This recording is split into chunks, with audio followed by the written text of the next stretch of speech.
For more than 1,000 years, the resurrected Sith Empire advanced unchecked in deep space. All the while, we Jedi believed the Sith were extinct. Though several self-proclaimed Sith Lords challenged the Republic, they were all fallen Jedi, not true Sith. The true Sith were the biological descendants of the ancient red-skinned race native to Korriban. The true Sith were extinct, except those who fled into exile 900 years ago. The success of their reincarnated civilization is testimony to the dark genius of the Sith Emperor. But the dedication of the Imperial people must be acknowledged as well.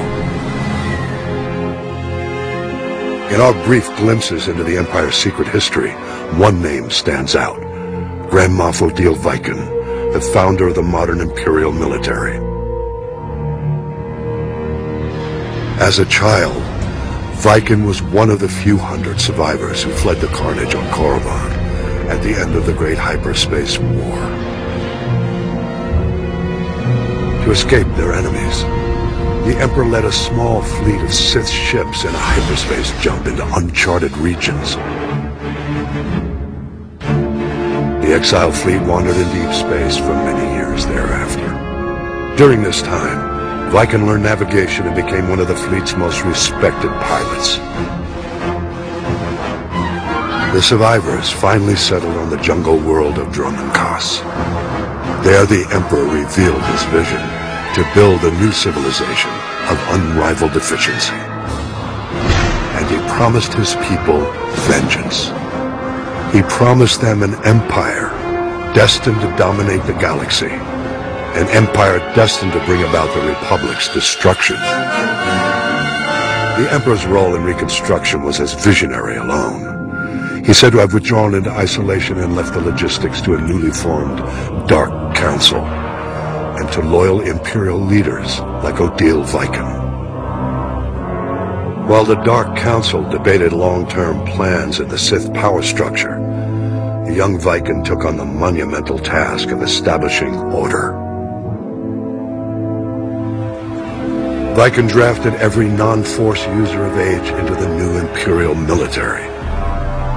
He then developed the Imperial Military Training Regimen that remains to this day. With his army well-trained, Viken led a campaign to carve a footprint into the wilderness of Dromund Kaas, to create room for the Empire's new capital to flourish. Records suggest that during the campaign, he personally slew a rabid Tarantatek on the site where the Imperial Citadel stands today. After establishing the Empire's dominion on Dromund Kaas, Viken turned his attention to constructing a new Imperial Navy. Dividing his troops between engineering, mining, and manufacturing, he laid the groundwork for an ambitious plan: the creation of the Imperial Armada. By his own estimates, the task would take centuries. Viken knew he would never see even a fraction of his plan's success. Nonetheless, he garnered the support of the Dark Council and started the work. It was this act which earned Viken the honor of being the first Grand Moff recognized in the new Imperial military. Grand Moff Viken was eventually killed during an Imperial campaign to conquer an alien system in deep space. He died in battle on the bridge of a prototype Star Destroyer, a fitting end to the first Imperial Grand Moff. Though Viken was lost all those centuries ago, his plan and his name lived on to inspire countless generations who marched under the Imperial banner. Viken's story represents the surprising loyalty the Imperial citizens show to an empire in which they will always be subservient to the Sith.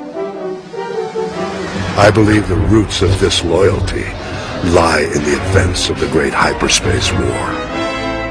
I'll explain my theory in a subsequent report.